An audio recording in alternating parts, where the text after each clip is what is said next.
Ya, di Serandil ini sebetulnya ada dua hal. Satu, orang mengunjungi ke Serandil adalah tentang keduniawian.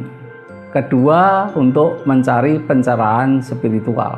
Ke Serandil ini orang-orang itu pada mencari pesugihan. Sebenarnya tidaklah begitu.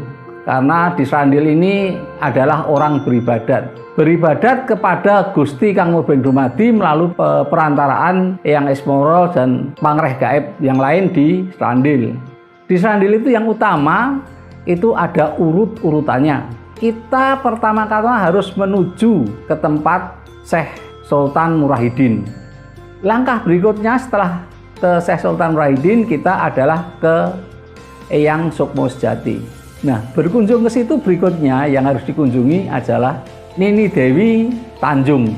Setelah itu kita menghadap Eyang Esmoyo. Nah, kita Eyang Esmoyo masuk di gua di situ, di mana di gua inilah dulu orang-orang mendapatkan wahyu Eyang Esmoyo yang membawa ajaran Eyang Esmoyo. Di situ Eyang Esmoyo akan memberi sanepo atau jawaban. Nah, disitulah gambaran yang jelas yang kita terima. Apakah bisa minta pesugihan? Ya jangan minta pesugihan. Minta sesuatu pekerjaan supaya berjalan lancar sehingga harta akan ada. Berikutnya setelah itu adalah kita berputar sana terakhir namanya ada Saudagar Dambu Awang. Dan setiap malam Jumat Kliwon itu adalah yang hadir cukup banyak. Mungkin mobil nggak kurang dari 50. Kalau dari tahun sebelum merdeka sampai sekarang itu yang hadir banyak sekali, itu jelas bahwa itu terbukti. Kalau nggak terbukti orang nggak ada yang ke situ lagi.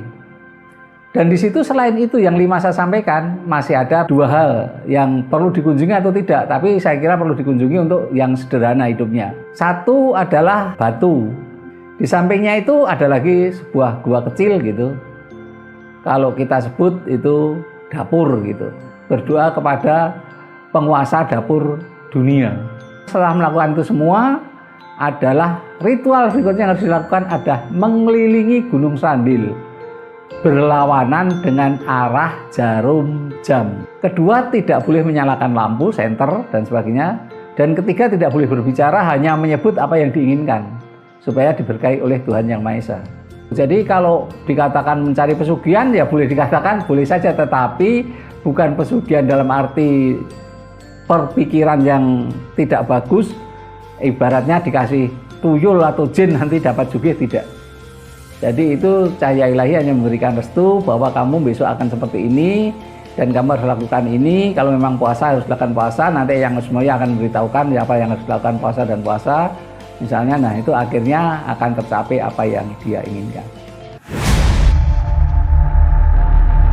Terima kasih Anda berkenan subscribe untuk membantu mengembangkan channel ini.